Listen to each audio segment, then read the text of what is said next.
Me gusta expresar la palabra trastorno como dificultades, porque eso sí me gusta dejarlo muy en claro, en el cual no es que los niños estén trastornados, ¿no? O sea, tienen dificultades sensoriales, pero pues son los nombres médicos que en la actualidad tenemos. Te hablo de casos míos que yo he vivido. Vengo de hacerme un electroencefalograma, una tomografía, mi niño sale súper bien. Tú como terapeuta de lenguaje, hazlo hablar. Hay niños que se clasifican o habían estado con el diagnóstico de hipotonía, incluso de parálisis cerebral, y resulta que solamente era desfase en las habilidades de adquirir la motricidad o caminar por algún sistema sensorial como vestibular o algo que se le conoce como propiocepción.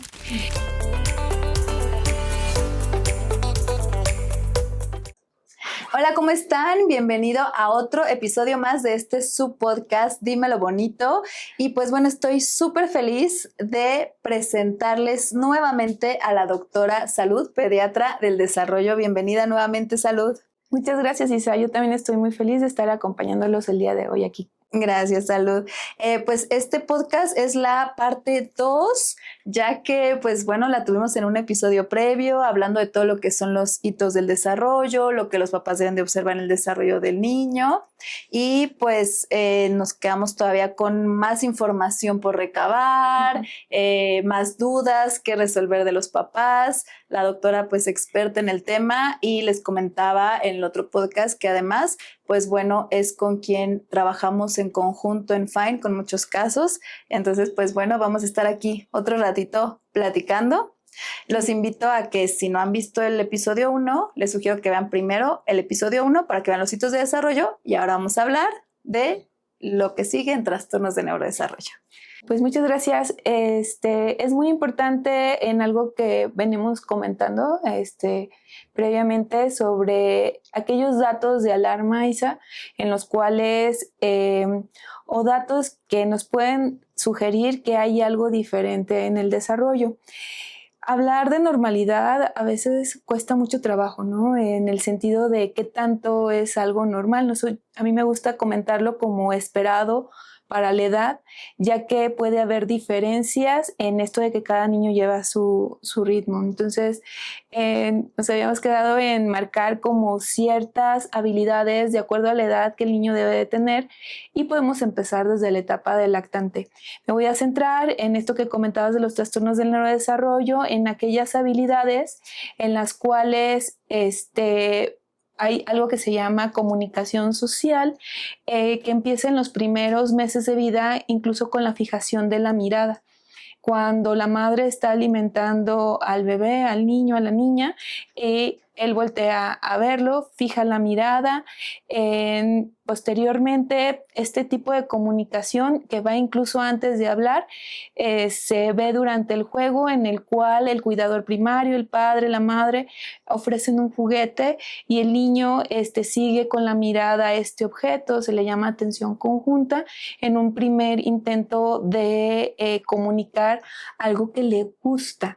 No solamente algo que quiere, sino que hay esta emoción compartida en esto de que te veo yo, para poderte dar a entender que hay un objeto, un juguete que me está gustando. Entonces, veo el objeto, volteo a ver al cuidador primario y luego vuelvo a ver el objeto en esta señalización o en esta manera de decirte, ve, comparte conmigo esto, ¿no? Entonces, hay ciertos hitos o ciertas habilidades del desarrollo en los primeros meses de vida que nos pueden ir marcando que puede haber algo diferente. Otro tipo de comunicación, pues, es el señalamiento. Específicamente señalar con el dedo índice es un tipo de comunicación para dar a entender qué es lo que quiero, y eso se le llama señalamiento protoimperativo, pero también que me gusta. Y en esto también viene la socialización con las personas con las que convives, de yo mostrarte con el dedo índice qué cosa me gusta para que también voltees a verlo. Y también se considera una oportunidad en los cuales el estímulo del lenguaje expresivo, es decir, del habla, comienza porque es una manera como más natural de decir, quieres el juguete rojo, quieres el bloque amarillo. Y ahí empieza también de una manera, pues digamos, nata en la interacción social a estimular el lenguaje. Eso es muy importante porque no es que no le hablen muchas veces los padres a sus hijos, sino que no hay ese intercambio de comunicación o socialización con sus figuras de apego. Y esto, también el balbuceo, y pues ya para el año de vida empezar a decir las primeras palabras, pero antes de decir palabras, digámoslas de manera hablante o verbal o expresivas, vemos este tipo de comunicación. También mandar besos, decir adiós y responder al nombre, responder al nombre cuando se le llama. Entonces, esas partes son hitos o habilidades del desarrollo que muchas veces pasan desapercibidos.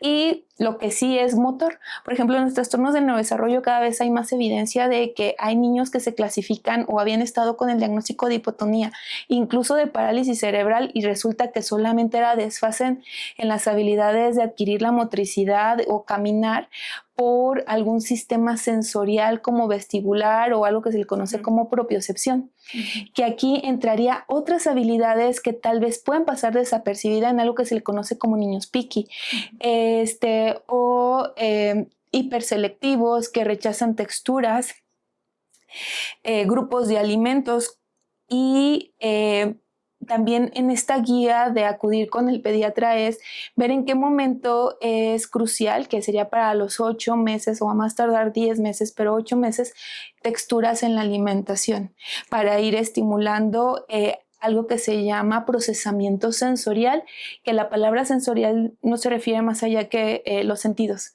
El sentido de la vista, el sentido del olfato, el sentido del gusto, de la audición, del tacto, del equilibrio, que le llamamos vestibular, y sentir nuestras articulaciones, que se llama propiocepción, y actualmente también el estar coordinando nuestras vísceras se le llama sentido interoceptivo, que muchas veces eso se ve con la conducta alimentaria, y más adelante con el control de esfínteres. En esto de sentir nuestras vísceras, nuestros órganos internos, puede haber trastornos sensoriales, ¿no? Y yo me gusta expresar la palabra trastorno como dificultades, porque eso sí me gusta dejarlo muy en claro, en el cual no es que los niños estén trastornados, ¿no? O sea, tienen dificultades sensoriales, pero pues son los nombres médicos que en la actualidad tenemos.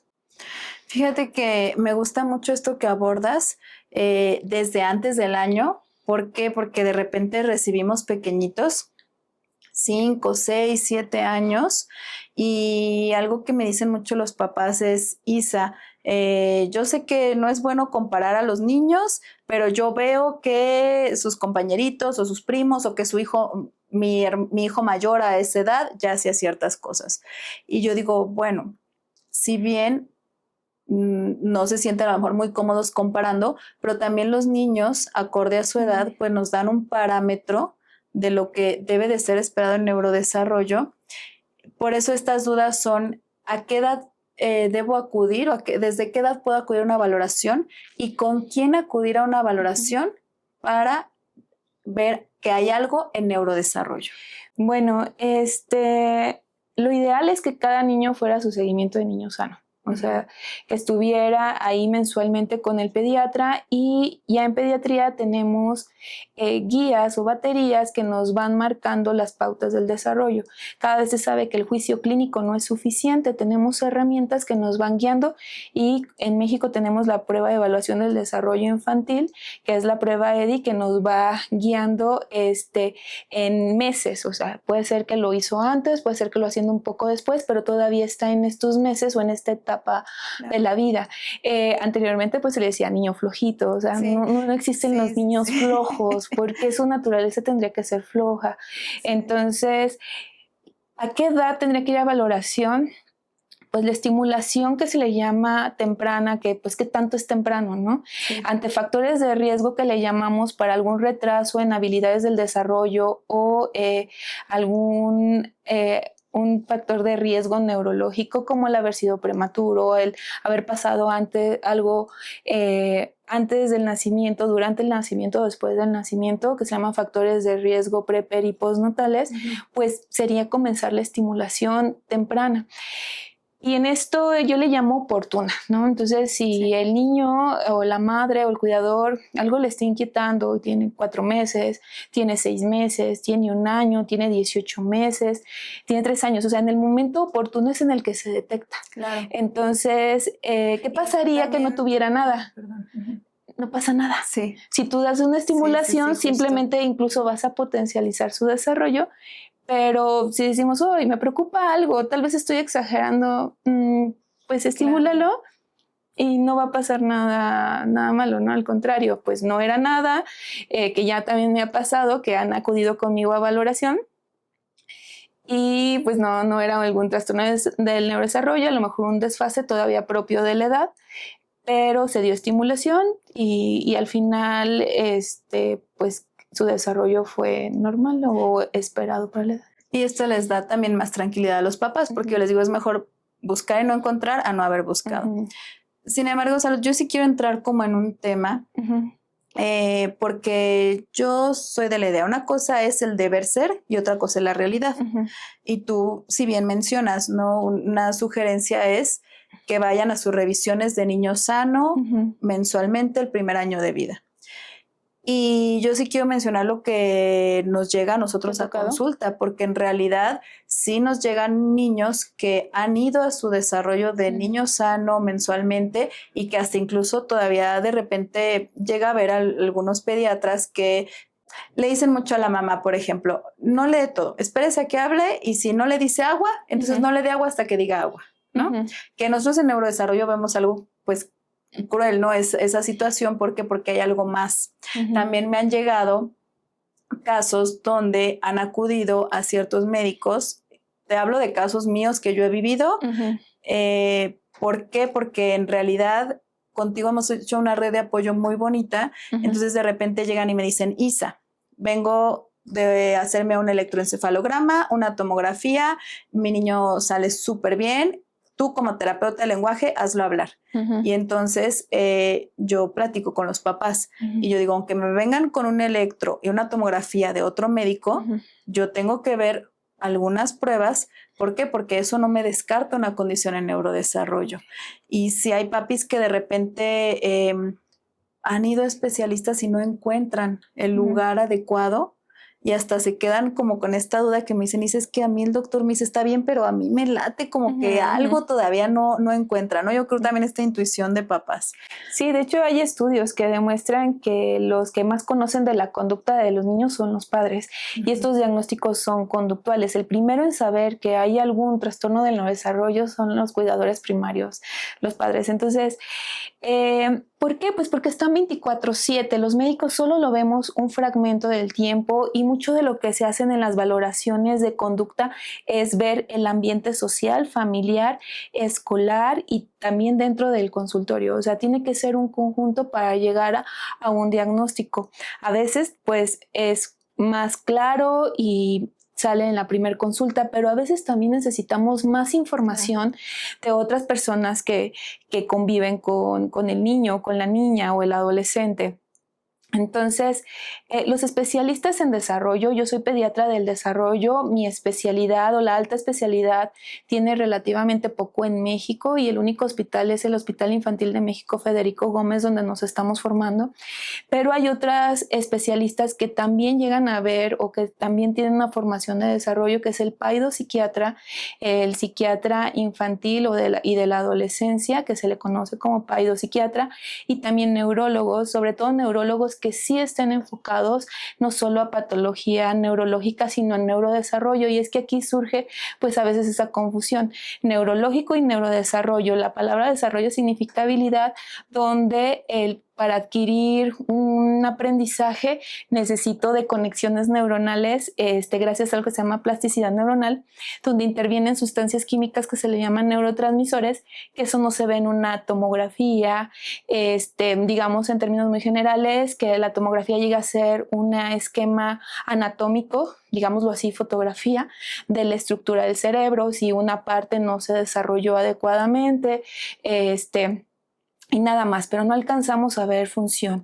Hay ciertos estudios ya, pero solo en términos de investigación de cierto tipo de resonancias, incluso de ciertos mapeos cerebrales, pero en la práctica clínica al día de hoy, en 2025, no está recomendado pedirlos de manera rutinaria, ni siquiera los electroencefalogramas, porque en la práctica actual solamente es cuando sospechamos que el trastorno del neurodesarrollo, autismo, TDAH o alguna otra venga acompañado de crisis convulsivas, epilepsia, que claro, es parte de los diagnósticos diferenciales y ante la duda es mejor solicitarlo, pero no significa que tenga que ser algo como ya de batería o algo rutinario para yo descartar. No, si tengo duda, yo se los he dicho muchas veces, sabes que hay duda de que pueda ser el trastorno del sueño, alguna crisis convulsiva acompañando al trastorno del neurodesarrollo, autismo, TDAH, se debe solicitar.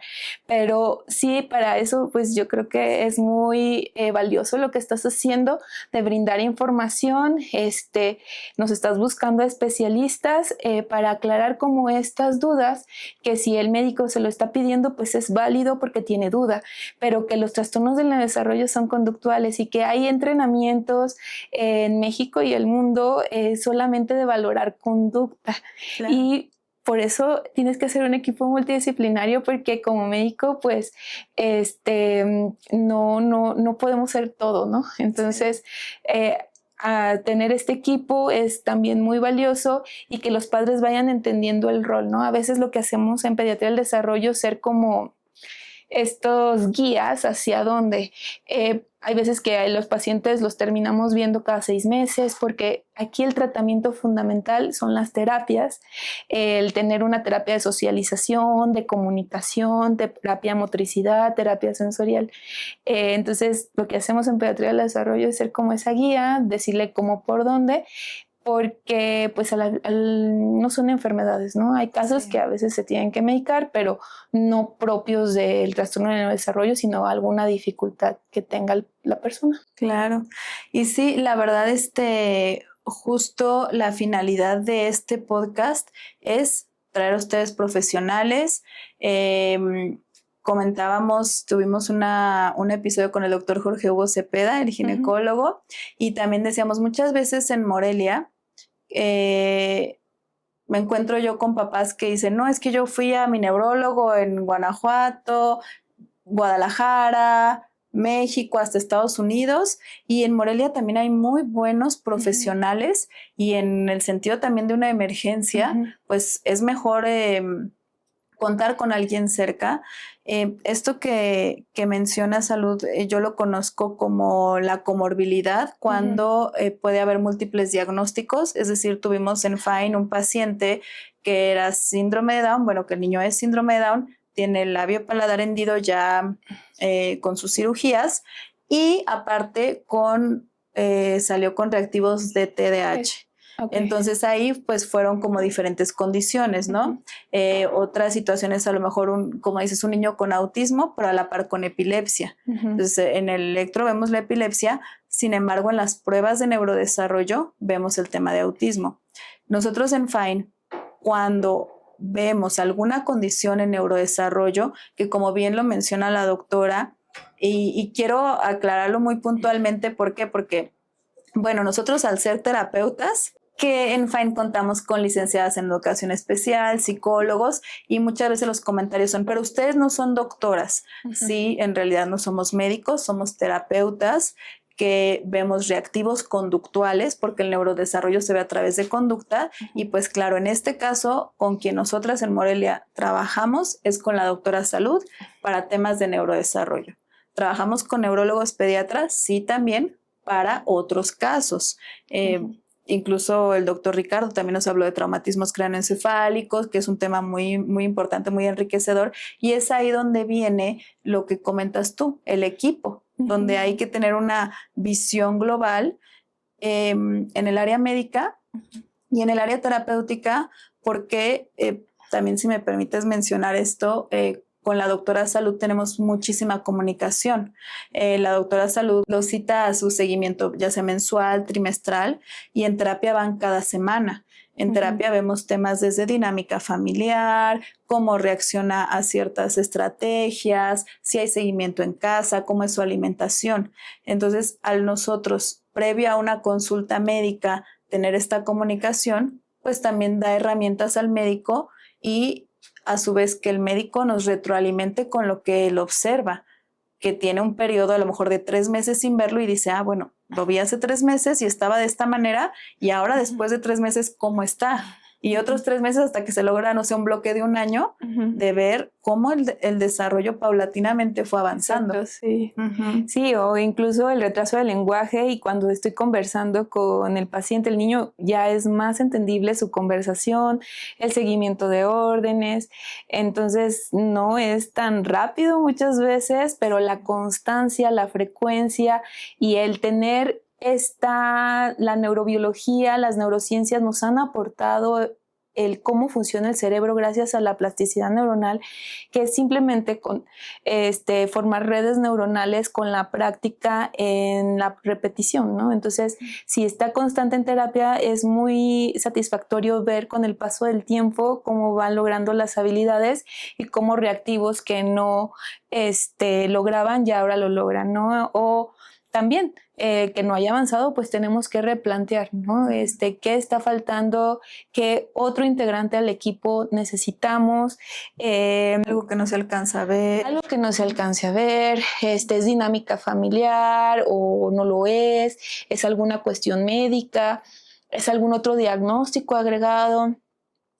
Sobre todo porque es frecuente que tengamos pacientes que no sean hablantes o que no tengan una conversación fluida, pero sí logran aprender habilidades escolares y de cuidado personal, que hablábamos previamente del desarrollo adaptativo, ¿no? Entonces, es lo más importante, o lo que buscamos en pediatría del desarrollo, es que cada niño alcance su máximo potencial de desarrollo, de habilidades, y pues en esto que sea feliz. Sí.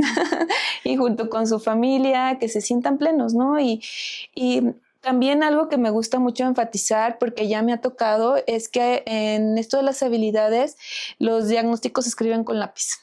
Después los estamos borrando, en el sentido de que me ha tocado que pongo diagnóstico de sospecha de discapacidad intelectual, después de intervenciones, después de pruebas, después de un TDAH que tal vez no estaba diagnosticado y estaba enmascarado o solapado por el autismo.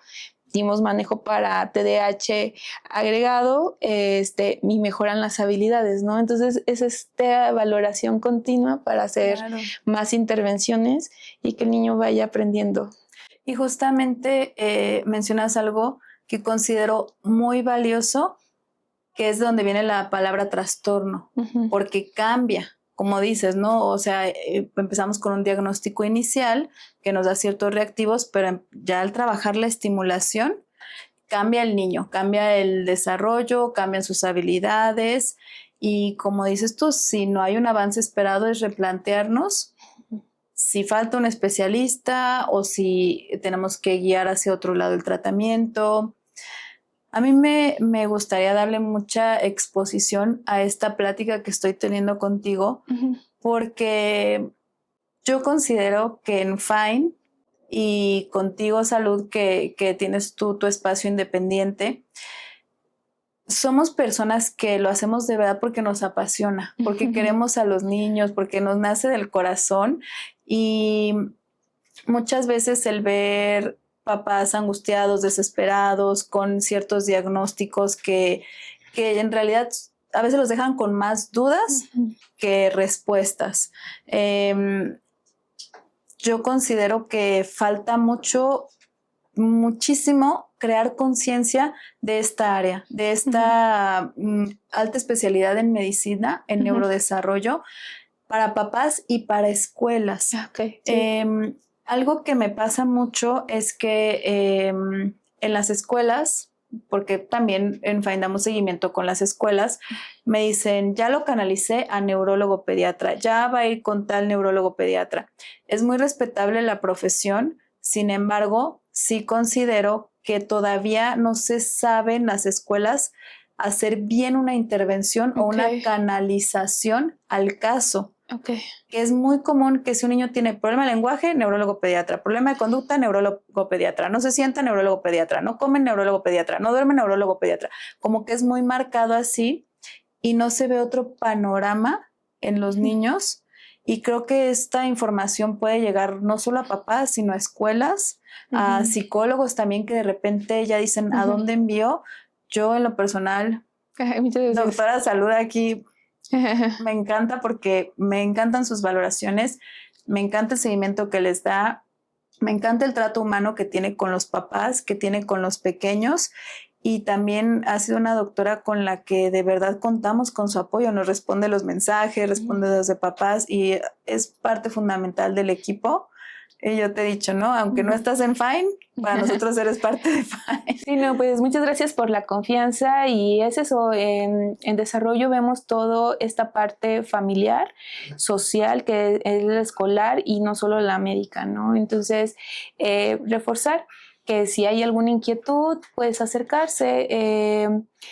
Creo que si tienes una duda y la despejamos y si resulta algo y das intervención conforme pasa el tiempo, pues estas inquietudes pues van a ir mejorando, ¿no? Y no que estén ahí y cada vez se hagan más y más intensas. Entonces, pues muchas gracias por el espacio. Si surgiera alguna duda, con mucho gusto, estoy en toda la disposición. Igual, a lo mejor no lo puedo resolver. Si no puedo resolver, pues es orientar hacia dónde. Claro. Sí, a mí me encantaría nuevamente dejar tus contactos, tus redes sociales para que se comuniquen contigo.